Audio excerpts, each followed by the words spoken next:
Hello दोस्तों, यहाँ पर ये यूपी बोर्ड क्लास 12th का सामान्य हिंदी का पेपर सोल्यूशन लेकर आया हूँ। आप यहाँ पर सीरीज देख पा रहे हैं 302 ZI सीरीज़ है। तो यहाँ पर जिसका भी रहा होगा वो अपना मैच कर सकता है और अपने को देख सकता है कि उन्होंने कितना सही किया। तो ये 2023 आज की परीक्षा का 2 से 5:15 बजे तक था पेपर, तो उसका सोल्यूशन मैं लेकर आया हूँ। तो यहाँ पर देख लीजिए, चलिए हम देख लेते हैं। तो पहला प्रश्न का जो वो 10 क्वेश्चन में ऑब्जेक्टिव आता है, उसमें देख लीजिए कि निम्नलिखित में से हजारी प्रसाद द्विवेदी की रचना है। तो हजारी प्रसाद द्विवेदी की जो रचना है विचारक और वितर्क है। ठीक है, विचार और वितर्क जो है हजारी प्रसाद द्विवेदी की रचना है। नेक्स्ट यहाँ पर देखिए कि आचार्य रामचंद्र शुक्ल द्वारा लिखा गया निबंध कौन सा है। तो आचार्य रामचंद्र शुक्ल द्वारा लिखा गया निबंध आप देखिए, तुम चंदन हम पानी रैदास की है। राष्ट्र का स्वरूप जो है वासुदेव शरण अग्रवाल का। अशोक के फूल जो हजारी प्रसाद द्विवेदी की है। तो यहाँ रामचंद्र शुक्ल की कौन सी बन सकती है, कविता क्या है। यही ऑप्शन आपका सही भी है, जो रामचंद्र शुक्ल का निबंध कविता क्या है, यही ऑप्शन सही है। ठीक है, तो ये ऑप्शन के थ्रू बच्चा पकड़ सकता था, अन्यथा तो वो नहीं पकड़ सकता था। ठीक है, क्योंकि इतनी अंदर की रचना पूछ लिया। उसके बाद देखिए यहाँ पर अजातशत्रु जो है रचना की विधा क्या है, यानी अजातशत्रु जो है क्या है। तो अजातशत्रु जो है एक नाटक है। किसका नाटक है, तो जयशंकर प्रसाद का नाटक है। अजातशत्रु, स्कंदगुप्त, चंद्रगुप्त, ठीक है, ये सभी जो है जयशंकर प्रसाद के नाटक हैं। नेक्स्ट देखिए कि अज्ञेय की रचना है। इसमें से पूछ रहा है था अज्ञेय की कौन सी रचना है। तो अज्ञेय की जो रचना है वह है शेखर एक जीवनी। क्या है, शेखर एक जीवनी जो है वो अज्ञेय जी की रचना है। ये क्लास 10th में भी ये प्रश्न पूछा गया था। ठीक है, नेक्स्ट देखिए यहाँ पर कि बहादुर कहानी के लेखक हैं। तो बहादुर कहानी के लेखक कौन है, तो ये पूछा है। तो बहादुर कहानी आपके सिलेबस में है, तो आप तो उसको जानते ही रहे होंगे। तो अमरकांत जी के द्वारा लिखी गई बहादुर कहानी है। ठीक है, अभी प्रश्न आया भी है, टेंशन न लीजिए। नेक्स्ट देखिएगा रामधारी सिंह दिनकर जो है प्रमुख कवि हैं। तो ये काव्य से संबंधित जो प्रश्न है बहुत हल्का आया है फोटो। ठीक है, जिस बच्चे के द्वारा भेजा गया है। तो देखिए रामधारी सिंह दिनकर जो है कि प्रमुख कृति कौन सी है, किस युग के कवि हैं पूछा जा रहा है। तो ये छायावादोत्तर या फिर जो है आपको प्रगतिवादी, दो ऑप्शन में से। तो यहाँ पर देखिए प्रगतिवादी काव्य धारा दिया गया है, तो ये ऑप्शन आपका सही है। अगर छायावादोत्तर होता तो वहाँ भी वो सही होते। तो इन्होंने जो है प्रगतिवादी काव्य धारा दिया है, तो इसलिए ऑप्शन यही आपका सही हो जाएगा। नेक्स्ट देखिए कि बिहारी की रचनाओं का छंद क्या है, यानी बिहारी सतसई जो उनकी प्रसिद्ध रचना है बिहारी जी की, वो क्या है। तो उसमें जो है दोहा है। ठीक है, क्या है, दोहा का प्रयोग किया गया है। नेक्स्ट आंसू जो है रचना है। तो आंसू जो है किसकी रचना है, तो जयशंकर प्रसाद की रचना है। ठीक है, आंसू, झरना, लहर, ठीक है, ये सारी चीज़ें क्या हैं, काव्य रचनाएं हैं जयशंकर प्रसाद की। ठीक है, तो ये आप जो है अच्छा किए होंगे, आशा करते हैं। देखिए नेक्स्ट ये बहुत अंदर का क्वेश्चन पूछ लिया। छायावाद स्थूल के प्रति सूक्ष्म का विद्रोह है, किसने कहा है। तो छायावाद स्थूल के प्रति सूक्ष्म का विद्रोह है, तो डॉक्टर नगेंद्र ने कहा है। किसने कहा है, डॉक्टर नगेंद्र ने इस बात को कहा है छायावाद के प्रति। ठीक है, तो ये बच्चा अधिकतर गलत किया होगा, समझ सकते हैं, कोई दिक्कत नहीं है। दूसरा सप्तक का प्रकाशन वर्ष क्या है। तो प्रकाशन वर्ष 1949 में जो है बना था, और जो प्रकाशित किया गया था वो 1951 में किया गया था। पहला जो है 1943 में हुआ था। ठीक है, तो ये जो है ऑप्शन नंबर तीसरा सही हो जाएगा, 1951। ठीक है, अज्ञेय जी इसके संस्थापक थे। ठीक है, संपादक थे पहले के, दूसरे के और तीसरे के। ठीक है, ये भी याद रखेंगे, कोई दिक्कत नहीं। पेपर हो गया, आप क्या करोगे याद करके। चलिए देख लेते हैं आगे। यहाँ पर देखिए गद्यांश के थ्रू 5 प्रश्न आते हैं। तो देखिए यहाँ माता अपने सपुत्रों को समान भाव से चाहती है, इसी प्रकार पृथ्वी पर बसने वाले जन बराबर हैं। तो यह जो है किस पाठ से लिया गया है, तो राष्ट्र के स्वरूप से लिया गया है। ठीक है, कहाँ से लिया गया, राष्ट्र के स्वरूप से लिया गया है। और इसको लिखा किसने, वासुदेव शरण अग्रवाल ने लिखा है। ठीक है, राष्ट्र के स्वरूप को तो बहुत आसान पूछ लिया। आसान क्या है, अब 3 पाठ था ही, तो उसमें से ही पूछेगा। देखिए यहाँ पर गद्यांश के पाठ का नाम, तो पाठ का नाम राष्ट्र का स्वरूप, गद्यांश के लेखक का नाम जो है वो वासुदेव शरण अग्रवाल। ठीक है, रेखांकित अंश की व्याख्या कीजिए। तो रेखांकित अंश की व्याख्या कीजिए, यह प्रश्न पूछ रहा है। तो देखिए यहाँ पर रेखांकित अंश कहाँ है, ये है। ठीक है, तो इसमें लिखा कहता है कि जो पृथ्वी पर निवास करने वाले लोग हैं उनका जो विस्तार है, यानी लोगों की जो संख्या है वो बहुत बड़ी है, और वो धरती पर जो है विस्तारित है, यानी फैले हुए हैं। और जो लोग हैं वो नगर के रूप में, जनपद के रूप में, और पुर के रूप में, गांव के रूप में, जंगल के रूप में, और पर्वत आदि नाना प्रकार के लोगों से जो ये क्षेत्र है पृथ्वी का, ये सब भरा हुआ है। यानी कि जो मानव है, प्राणी है, वह हर स्थान पे फैला हुआ है। ऐसा कोई स्थान नहीं बचा है जहाँ पर प्राणी या जीव मात्र ना हो, हर जगह फैला हुआ है। ठीक है, तो यह इसका व्याख्या हो जाएगा। तो आप अपने अकॉर्डिंग जो भी किए हों। उसके बाद देखिए यहाँ पर समान अधिकार का भागी कौन है। तो समान अधिकार का भागी कौन है, तो जो सभी छोटे बड़े जीव हैं या प्राणी हैं वे सभी क्या हैं, समान अधिकार के भागी हैं। नेक्स्ट देखिए पृथ्वी पर किसका विस्तार अनंत है। तो पृथ्वी पर जो है लोगों का विस्तार अनंत है। ठीक है, यानी जनों का विस्तार अनंत है।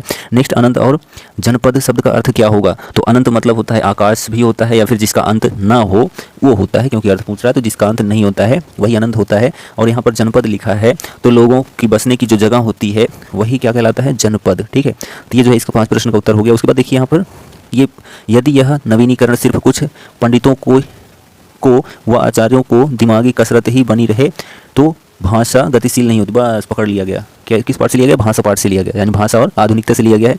प्रोफेसर जी सुंदर रेड्डी द्वारा रचित है। तो यहाँ पर देखिए कि पाठ का नाम जो भाषा और आधुनिकता, लेखक का नाम प्रोफेसर जी सुंदर रेड्डी। दूसरा कि रेखांकित अंश की व्याख्या कीजिए पूछ रहा है।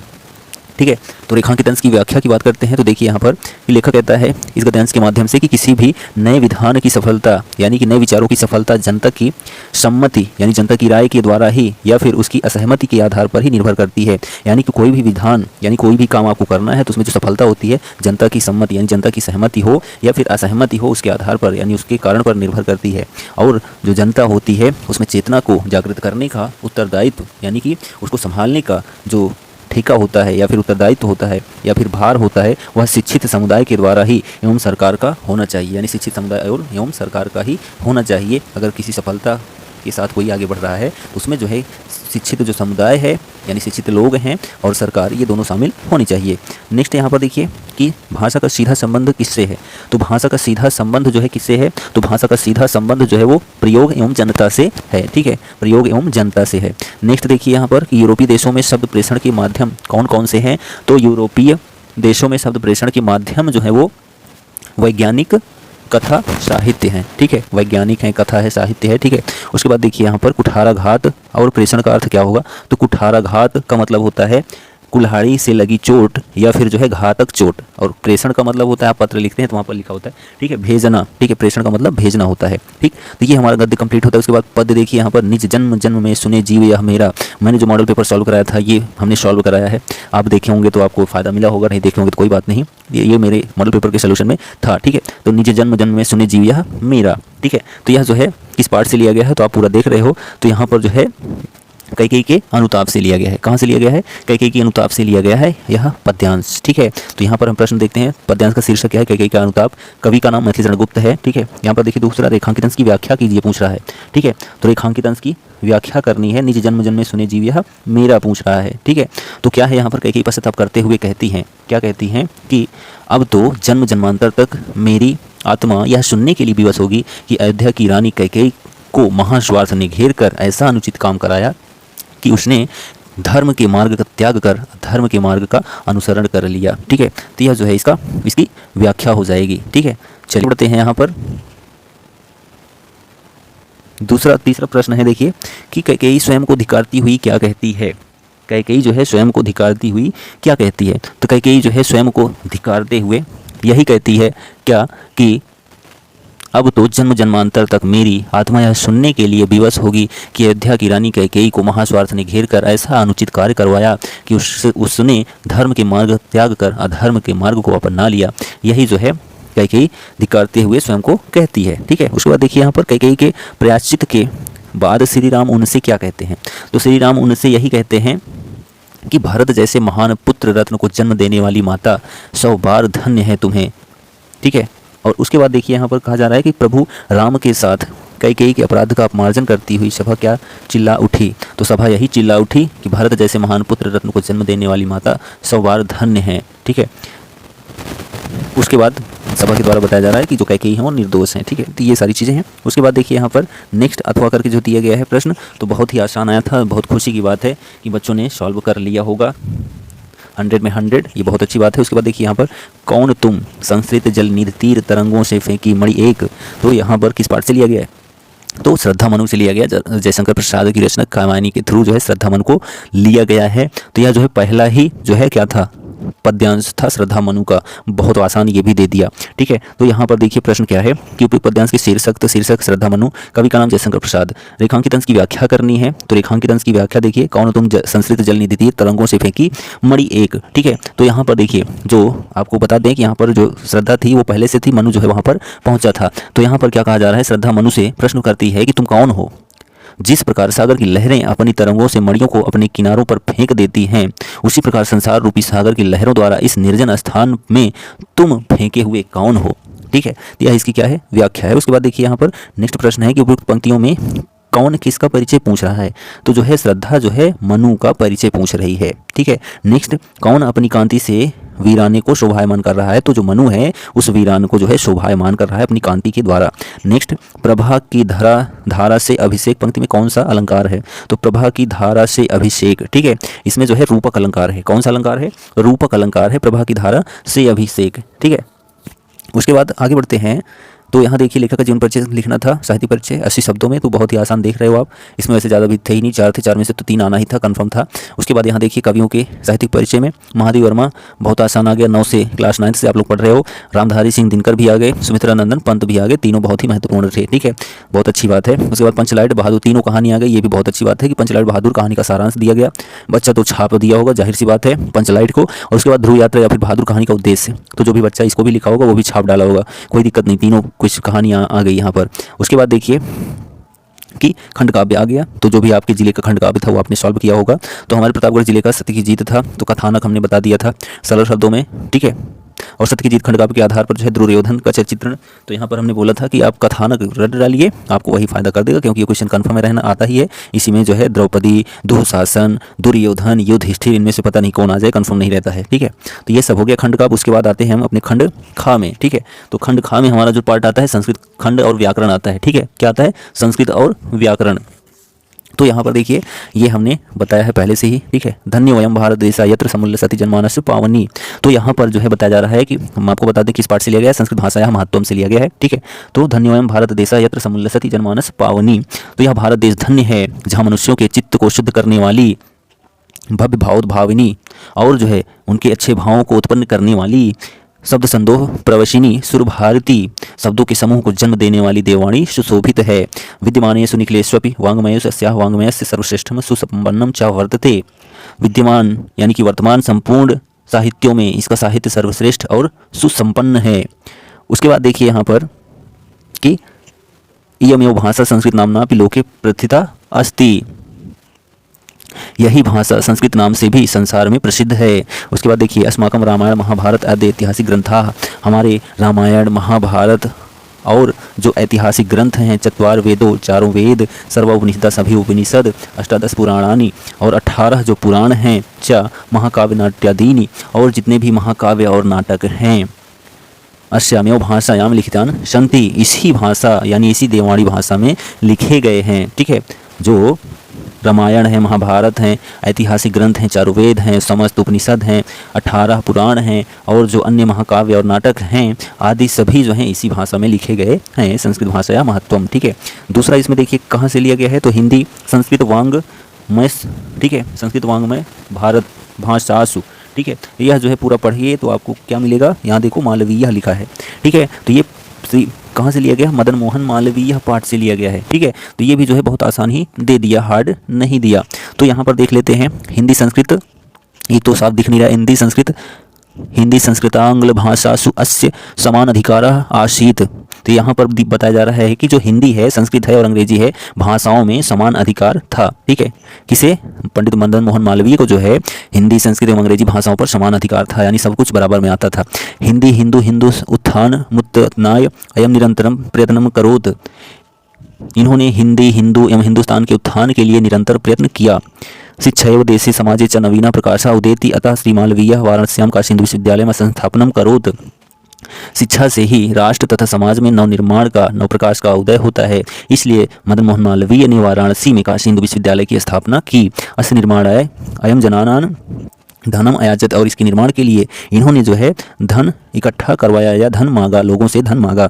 जनाश्च, लोगों के द्वारा महात्म्य ज्ञान यज्ञ प्रभुतम धनस्म में प्राचीन, और लोगों के द्वारा जो है इस महान यज्ञ के लिए, इस महान ज्ञान यज्ञ के लिए लोगों के द्वारा बहुत सारा धन दिया गया। तेन निर्मितो अयम, और इसके निर्माण के बाद विशाला विश्वविद्यालय भारतीयानां दानशीलतायां श्री मालवीय से यस्य प्रतिमूर्तिर्यो विभाति, और इसके निर्माण के बाद जो विशाल बड़ा विश्वविद्यालय भारतीयों की दानशीलता के द्वारा, जिसमें मदन मोहन मालवीय की जो कीर्ति थी वो पूरे विश्व में फैल गई। साधारण स्थितों को भी जनाः महतो उत्साहन मनुष्यतया पौरुषेण से च असाधारणमपि कार्यं कर्तुं क्षमः इति दर्शयत् मनीषिमूर्धन्यः मालवीयः। विद्वानों में श्रेष्ठ, उससे निर्मित विद्वानों में श्रेष्ठ मदन मोहन मालवीय जी ने यह दिखा दिया कि साधारण स्थिति वाला भी महान उत्साह, विचारशीलता तथा पुरुषार्थ से असाधारण कार्य करने में सक्षम होता है। एतद अर्थमेव जनास्तम महामना इत्युपाधिना अभिधातुर्मारब्धवन्तः, इसलिए लोगों ने इन्हें महामना उपाधि से संबोधित करना आरंभ कर दिया। तो यह मदन मोहन मालवीय यानी महामना मालवीय पाठ से लिया गया था। नेक्स्ट देखिए, एक तो साफ नहीं दिख रहा है। उसके बाद देखिए यहाँ पर कि एक संदर्भ श्लोक का व्याख्या करनी है। तो जो श्लोक है वो एक ही पार्ट से दे दिया गया। हमने बताए थे आपको कि आपके सुभाषित रतनानी 15 श्लोक है, उसमें से दोनों आ सकता है, नहीं तो एक तो कन्फर्म ही है आएगा।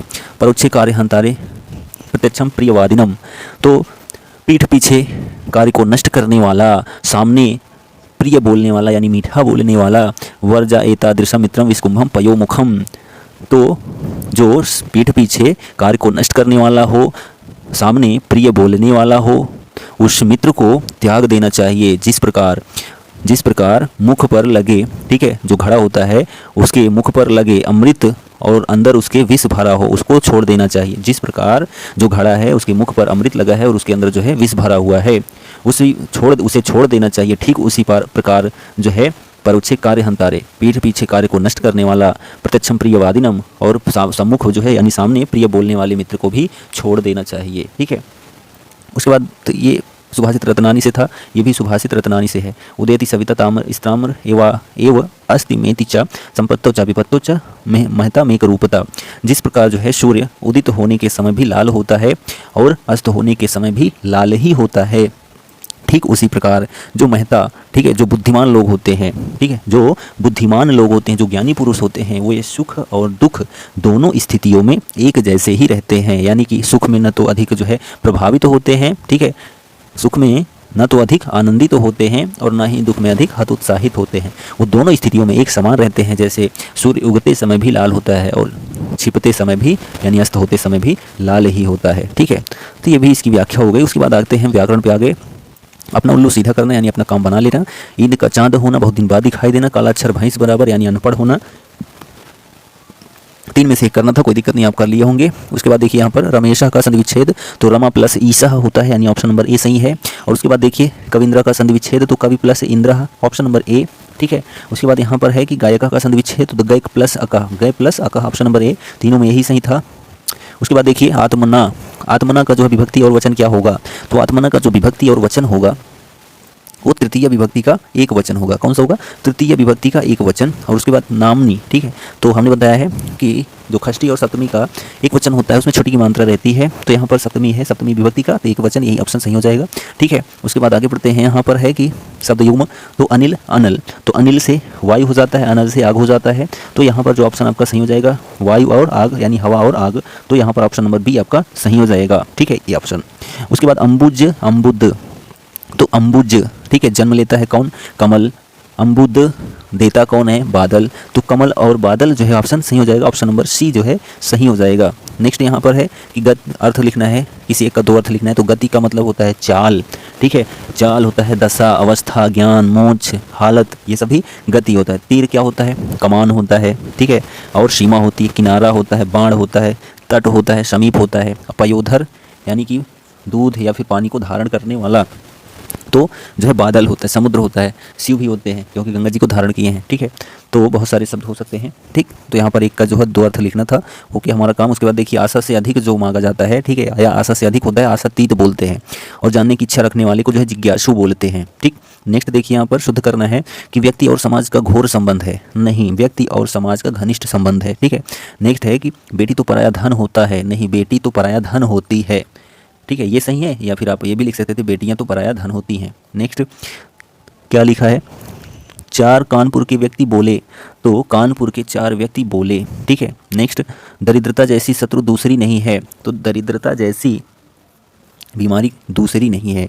ठीक है, उसके बाद देखिए यहाँ पर श्रृंगार रस और वीर रस, तो यहाँ पर अस्थायी भाव के साथ जो है आपको ये लिखना था। ठीक है, तो श्रृंगार रस और वीर रस को तो देखिए हम परिभाषा बताएंगे।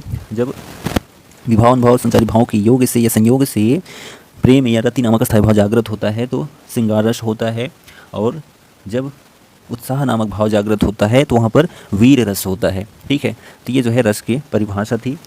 और उसके बाद देख लेते हैं श्रृंगार रस का जो है उदाहरण। तो कहत नटत रीझत खिजत मिलत खिलत लजियात भरे भवन में करत है नैनन ही सौ बात। ठीक है, और यहाँ पर वीर रस में वीर तुम बढ़े चलो, धीर तुम बढ़े चलो।